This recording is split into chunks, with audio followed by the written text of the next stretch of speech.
नमस्कार दोस्तों। मैं एडवोकेट चित्तरंजन दास। मेरा ये यूट्यूब चैनल है ह्यूमन राइट्स के ऊपर। और मैं आज एक टॉपिक ले रहा हूँ जो ह्यूमन राइट वायोलेशन हुआ है मुंबई नाभी मुंबई पुलिस से। और ये स्पेशली एनआरआई पुलिस स्टेशन की एक मैटर है।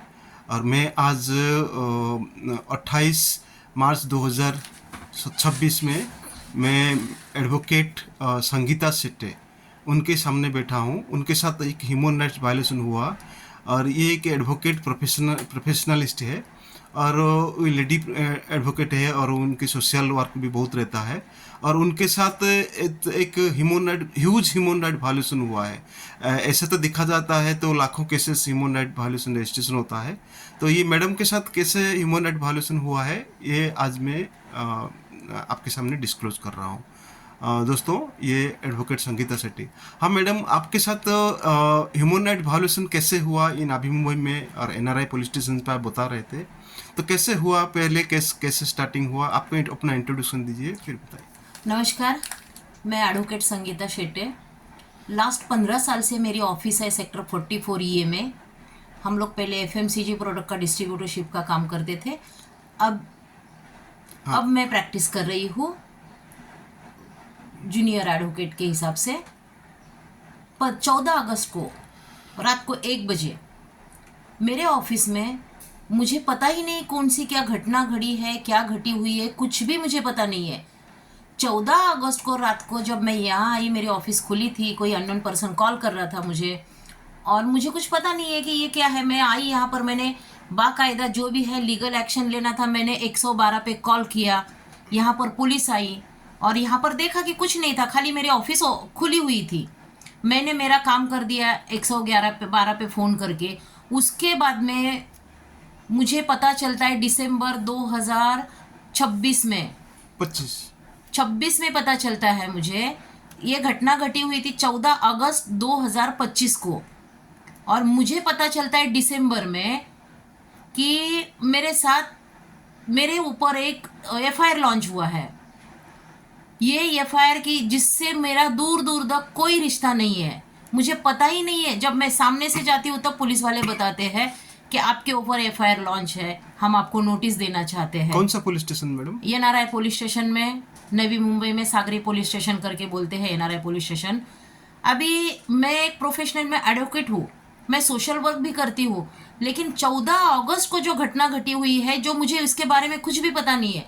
और पुलिस स्टेशन ने डायरेक्टली मेरे ऊपर कुछ इंक्वायरी नहीं किया, कोई जांच नहीं की है, कुछ मुझे बुलाया नहीं। डायरेक्टली मुझे दिसंबर में पता चलता है कि मेरे ऊपर एफआईआर लॉन्च हुआ है। अभी ये मेरा एक अधिकार है कि हर एक का एक अधिकार होता है। इसमें तुम्हें मुझे बिना पूछे, मुझे बिना कुछ भी इंक्वायरी किए आपने मेरे ऊपर, एनआरआई पुलिस स्टेशन ने मेरे ऊपर डायरेक्टली एफआईआर किया है। ये बहुत बड़ी घटना है, डिस्कसिंग घटना है और ऐसा नहीं होना चाहिए। अगर एडवोकेट, वकील, डॉक्टर इनके साथ ही सब ऐसा हो रहा है तो आम लोगों के साथ क्या करती होगी पुलिस? मैडम, आपको एफआईआर रजिस्टर के बाद तुरंत आपको 41 नोटिस जो सुप्रीम कोर्ट की गाइडलाइन के हिसाब से आपको पुलिस फॉलो किया था क्या? मुझे एफआईआर लॉन्च हुआ है 25/8 को, 25/8/2025 को। अभी ये मुझे तब तक कोई मुझे इंटीमेशन नहीं आया, कुछ नहीं। 3 महीने के बाद मैं खुद सामने से पुलिस स्टेशन किसी और काम से जाती हूँ, तब मुझे वो पुलिस वाले बोल रहे हैं कि आपका नोटिस आपके हाथ में देना है। तो इसका मतलब उन्होंने इतना दिन मुझे कोई नोटिस नहीं भेजा है।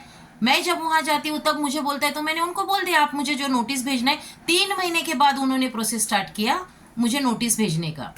एफआईआर किस चीज का रजिस्टर हुआ है, कैसे, फॉल्स या कैसे रजिस्टर हुआ है? टोटली फॉल्स एफआईआर है, क्योंकि मैं कोई क्रिप्टो करेंसी, यूएसडीटी या ऐसा कोई भी मेरा बिजनेस नहीं, ना मुझे इसके बारे में कुछ भी पता नहीं है कि यूएसडीटी क्या है, कैसे खरीदते।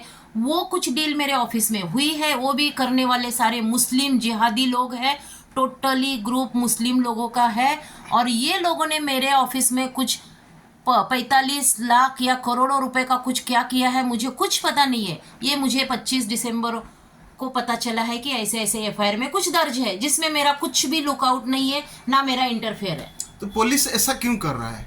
अभी ये तो पुलिस ही जाने ये ऐसा क्यों कर रहा है, मैं नहीं बता सकती हूँ, ये पुलिस का काम है। तो पुलिस से फॉल्स एफआईआर रजिस्टर करके आपको परेशान कर रहा है, नोटिस भी इशू नहीं कर रहा है, तो नो इसका क्या क्या मतलब है? पुलिस उन लोगों के साथ कैसे मिला हुआ है, या कैसा क्या अभी आपको आपको देखो, डाउट क्या हो सकता है? डाउट ऐसा हो सकता है कि अभी हमारे यहाँ पर 2 लाख के ऊपर कोई कैश कैरी नहीं कर सकता है। सबसे पहले पुलिस ने वो लोगों को पूछना चाहिए कि 45 लाख रुपए तुमने लाए कहाँ से। अच्छा, ये ऑफिस में आपका क्या डील था, ये ऑफिस आप किसने दिया, क्या किया, ये सब पुलिस का काम था।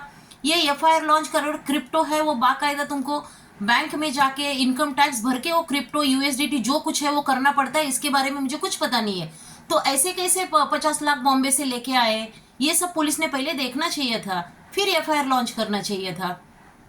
तो पुलिस ये जो आपके अगेंस्ट में जो इलीगलिटी किया या फॉल्स ह्यूमन राइट वायलेशन किया है, आपने किसी ह्यूमन राइट वायलेशन कंप्लेन किया था या किसी ऊपर ऑफिसर को कंप्लेन किया था? मैंने तो अभी ह्यूमन राइट्स एक संस्था है उसमें कंप्लेन किया हुआ है, और मैं खुद भी इसके अगेंस्ट में मैं लड़ रही हूँ, क्योंकि जो मुझे कुछ पता नहीं है, ऐसे एफआईआर अगर किसी के इसमें लॉन्च होता है ये बहुत दुख की बात है। और हम यहाँ पर 15 साल से रहने वाले 30 साल से रहने वाले एक मराठी और सोशल वर्कर लेडीज है, तो ये बहुत गलत हो चुका है। मैडम, ये सोशल वर्क आप तो बहुत करते हैं, यहाँ पे आपका बहुत नाम है सोशल वर्किंग में।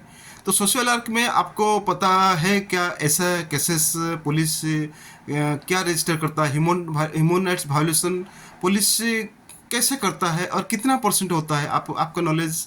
Sir, as per my knowledge ये ऐसे केसेस बहुत सारे होते हैं, उसमें से जो क्योंकि पुलिस जब पुलिस स्टेशन में बैठी है तो पेन उनके हाथ में होता है, जांच करना चाहिए ये सही है गलत है, कुछ भी उठा के किसके भी ऊपर कैसे भी लॉन्च करती है पुलिस एफआईआर। ये पुलिस का काम है, जांच करके करना चाहिए, वो नहीं करते हैं।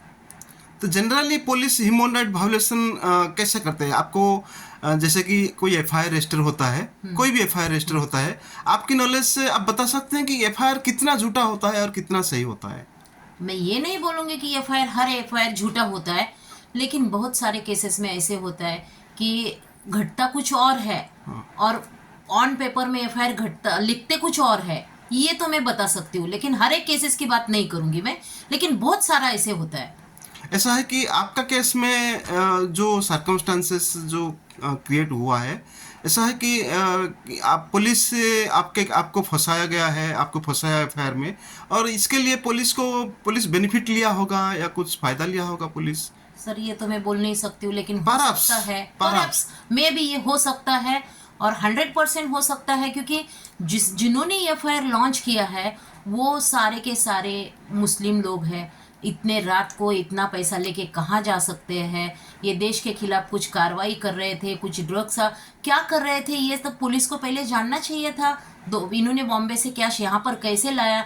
मेरे ऑफिस में तो कोई मशीन नहीं है पैसे गिनने की, और एफआईआर में लिखा है पैसा गिनने के लिए लेके गए। मेरा तो सादा सिंपल ऑफिस है, हम पैसा गिनने का मशीन यहाँ पर क्यों रखे? ये तो बहुत गलत है। तो पुलिस आप जो सोशल वर्क करते हैं या आपका एडवोकेट प्रैक्टिस करते हैं, पुलिस आपको ऐसे फंसा के आपका करियर खराब करना चाहता है, या क्या इंटेंशन हो सकता है ये केस में? अभी ये तो पुलिस को ही पता होना चाहिए कि पुलिस ऐसा क्यों कर रही है, क्योंकि इसके पीछे मेरा कोई बैकग्राउंड नहीं है पहले कि मेरा कोई ऐसा केसेस है। पुलिस स्टेशन अच्छे से जानते हैं मुझे, मेरा पर्सनली आना जाना होता है, फिर भी पुलिस वाले ऐसा क्यों कर रहे हैं नहीं समझ में आ रहा है मुझे। अच्छा, आप ये केसेस को कोर्ट में गए थे या क्या हुआ, आगे प्रोसेस क्या हुआ? अभी आगे तो प्रोसेस कुछ नहीं है, अभी तो मुझे खाली एफआईआर में नाम है ये पता चला है, इसकी चार्जशीट भी सबमिट हो चुकी है। अभी आगे देखते हैं कोर्ट में क्या होता है। और बाकी जो एक्यूज्ड लोग हैं, को एक्यूज्ड है, उन लोगों को आप जानते हैं या कैसे? मैंने किसी को भी कोई भी एक्यूज को मैंने कभी देखा नहीं, ना मैं जानती हूँ, लेकिन मैंने कोर्ट से पता चला है सारे के सारे एक्यूज बेल पे बाहर है, कोई भी उसमें अरेस्ट नहीं है। अच्छा, तो आपका प्रैक्टिस में ये कैसा इफेक्ट पड़ रहा है ह्यूमन राइट वायलेशन? अगर आप पुलिस के अगेंस्ट में आप ह्यूमन राइट में कंप्लेन करेंगे या पुलिस के अगेंस्ट में आप कुछ स्टेप्स लेंगे, तो आपको पुलिस आपको फिर प्रॉब्लम दे सकता है आपको? 100% पुलिस मुझे प्रॉब्लम दे सकता है, क्योंकि हमने ऐसे बहुत सारे केसेस हमारे सामने देखा है। जो भी पुलिस के खिलाफ जाता है पुलिस उसको किसी ना किसी केस में कहीं ना कहीं छोटे से भी फॉल्ट में दबोच लेते हैं। ये तो मुझे तकलीफ होने वाली है, लेकिन फिर भी जहाँ सच्चाई है वहां पर मैं बोलूंगी। मैंने जो कुछ किया नहीं उसके उसके बारे में मुझे बिल्कुल कुछ खबर ही नहीं है, वो चीज़ अपने ऊपर मैं नहीं ले सकती। मैं इसके अगेंस्ट में आवाज़ उठाऊंगी। तो आप लोगों के जो ह्यूमन राइट्स वायलेशन होता है, मानवाधिकार हाँ। वायलेशन करता है पुलिस, तो मानवाधिकार के बारे में 2 लाइन बताइए।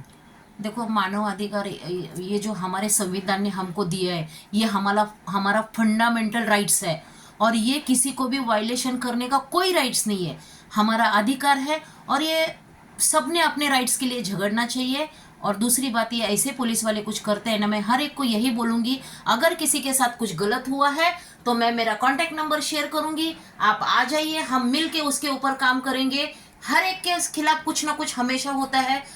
जरूरी नहीं है कि हर एफआईआर और हर ये सच्चाई हो, उसमें बहुत सारे कुछ गलत हो सकते हैं। मैं आप सभी को यही बोलूंगी कि इसमें मुझे जानबूझ के फंसाया जा रहा है, इसमें मेरा कोई रोल नहीं है। सारे के सारे जिहादी लोग हैं, और इतना सारा पैसा उन्होंने कहाँ से लाया था ये सब उनको पूछना चाहिए। और जिसको भी अपना ह्यूमन राइट्स लग रहा है कि मेरा यहाँ पे वायलेशन हो रहा है, प्लीज अपनी आवाज उठाइए।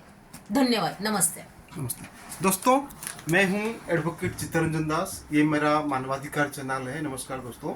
और ये मानवाधिकार चैनल में आप शेयर कीजिए, लाइक कीजिए, और आप कमेंट कीजिए कि आपके साथ कहीं ह्यूमन राइट्स वायलेशन हुआ है तो मेरे चैनल पे आप कमेंट कीजिए। नमस्कार दोस्तों।